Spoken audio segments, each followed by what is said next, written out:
حافظ صاحب، اب یہ تو فیصلہ جو آنا تھا وہ آ گیا، اور یہ جو پی ٹی آئی جو چیف جسٹس عامر فاروق صاحب ہیں، ہم نے دیکھا کہ کافی زیادہ ان پہ تنقید بھی کرتی رہی، عدم اعتماد کا اظہار بھی کیا گیا. آج تحفظات دور ہو گئے ہوں گے ان سے بھی، یا ان کو الگ سمجھا جا رہا ہوگا، اسلام آباد ہائی کورٹ کو الگ سمجھا جا رہا ہوگا؟ بسم اللہ الرحمن الرحیم. ڈاکٹر صاحب بہت شکریہ کہ آپ نے موقع دیا. ویسے تو ہمارے جتنے بھی پولیٹیکل کویسچن جب عدالت کے اندر جاتے ہیں تو اس کے اندر جو سب سے آسان ہمارے لیے راستہ ہوتا ہے وہ عدالت کے اوپر تنقید کرنا ہوتا ہے. اور کبھی ہم بینچ کے اوپر تنقید کر دیتے ہیں، کبھی ہم سسٹم پہ تنقید کر دیتے ہیں، کبھی ہم جج پہ تنقید کر دیتے ہیں. تو یہ اسپیشلی پچھلے 2 سال سے یہ سلسلہ بڑا اسٹرانگ چل رہا ہے. اس میں ایک چیز اور ایڈ کر دیں نا، اس سے بھی زیادہ گر گئے ہیں کچھ لوگ کہ وہ ججز کی فیملیز پہ بھی آ جاتے ہیں. جی وہی میم. اور اس کے اندر آپ یہ دیکھ لیں کہ پچھلے 2 سال سے اندر جو ہے جو سب سے زیادہ کرٹیسزم جو ہے وہ ہماری سپریم کورٹ کے اوپر اور ہماری اسلام آباد ہائی کورٹ کے اوپر ہے. اور ابھی بھی آپ دیکھ لیں پچھلے کچھ ہفتوں سے کہ اسلام آباد ہائی کورٹ کے چیف جسٹس کے اوپر کس حد تک کرٹیسزم کیا گیا، کس حد تک ایک کیمپین جو ہے وہ چلائی گئی. اور پھر اس کے بعد یہ ہے کہ ایک ڈسٹنس کرنے کی کوشش کی گئی چیف جسٹس اور ججز کے درمیان، حالانکہ ہائی کورٹ کے اندر چیف جسٹس ججز مل کے ہائی کورٹ بنتا ہے. اور یہی پیٹرن جو ہے سپریم کورٹ آف پاکستان کے اندر ہے کہ جی چیف جسٹس جو ہے وہ علیحدہ ہیں اور ججز جو ہیں وہ علیحدہ ہیں.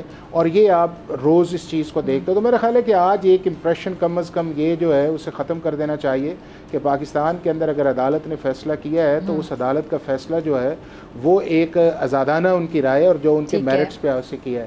اب اگر اس کیس کو دوسرے اینگل سے دیکھا جائے تو یہ ہے کہ اس میں تو کوئی ڈاکٹر صاحب 2 رائے نہیں ہے کہ یہ پاکستان کا ایک ڈپلومیٹک بریچ ہوا ہے. اس میں بھی 2 رائے کوئی نہیں ہے کہ پاکستان کے اندر اس کو پولیٹیکلی استعمال کیا گیا ہے. اس میں بھی 2 رائے کوئی نہیں ہے کہ ایک جو اعظم خان کی میٹنگ جو وائرل ہوئی تھی اس کے اندر یہ کہا گیا تھا کہ ہم اس کو پولیٹیکلی پلے اپ کریں گے.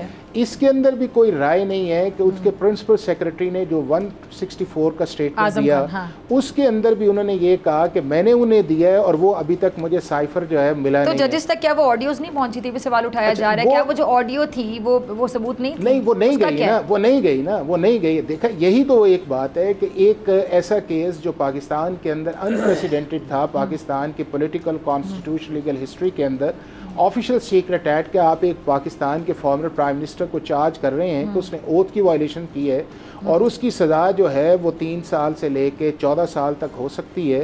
اس کے اندر آپ کی انویسٹیگیشنز کا وہ جو سٹینڈرڈز ہونے چاہیے تھے اور جس ڈاکومنٹ کے اوپر آپ ریلائی کر رہے ہیں سائفر کا، اس کو آپ نے ریکارڈ کا حصہ نہیں بنایا. اور اگر آپ نہیں بنا رہے تھے تو اس کی کوئی ایسی جسٹیفیکیشن جو تھی وہ اسلام آباد ہائی کورٹ کے اندر دے دیتے جب اس کے اوپر سوال کیا گیا تھا. اور پھر پروسیکیوشن نے جو جس طرح ایویڈنس کو ریکارڈ پہ لے کے آنا تھا یا اس کے بعد اس کو پروف کرنا تھا اور وہ نہیں کیا. اور ساتھ ہی جو ٹرائل کورٹ نے اس کے اندر ہیسٹ کیا کہ آپ نے دن رات جو اس ٹرائل کو چلایا اور آپ نے ڈیفنس کاؤنسل اپوائنٹ کیے.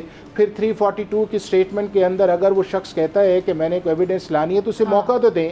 اور پھر سب سے آخر میں جو دونوں سائڈز کے آرگومنٹس تھے تو وہ ساری چیزیں ہیسٹ اور اس کے بعد پروسیجرل لیپسز. اس وقت بھی یاد ہے میں نے آپ کو کہا تھا کہ اسلام آباد ہائی کورٹ کے اندر جب کیس جائے گا تو اس میں برائٹ چانسز ہیں کہ یہ ججمنٹ سسٹین نہیں کریں گے.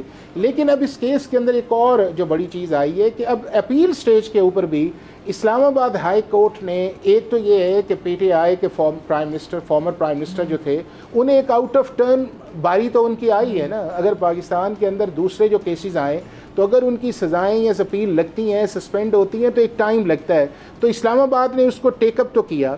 اب اس ٹیک اپ کرنے کے بعد جو چیزیں پروسیکیوشن کو سوالات انہوں نے کرنے تھے، حالانکہ جو ڈیفنس تھا اس نے صرف یہ کیس لے کے گئے تھے کہ ہمیں ڈیو پروسیس آف لا نہیں دیا گیا اور اس میں میکسیمم چانس تھا کہ ریمانڈ کرتے. لیکن جب پروسیکیوشن نے عدالت کے ان سوالات کو جواب نہیں دیا، مطمئن نہیں کیا، سائفر لے کے نہیں آئے، اس کے بعد بذات خود ریمانڈ جو ہے کہا کہ اس کیس کو ریمانڈ کر دیں.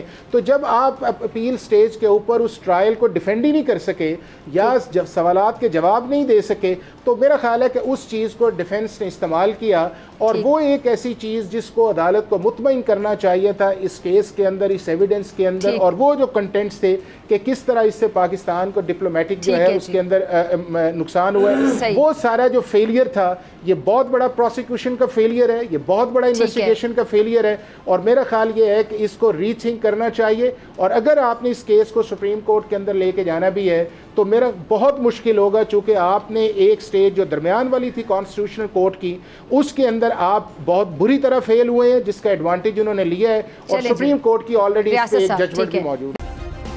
سبسکرائب کریں اور بیل دبائیں تاکہ کوئی خبر رہ نہ جائے.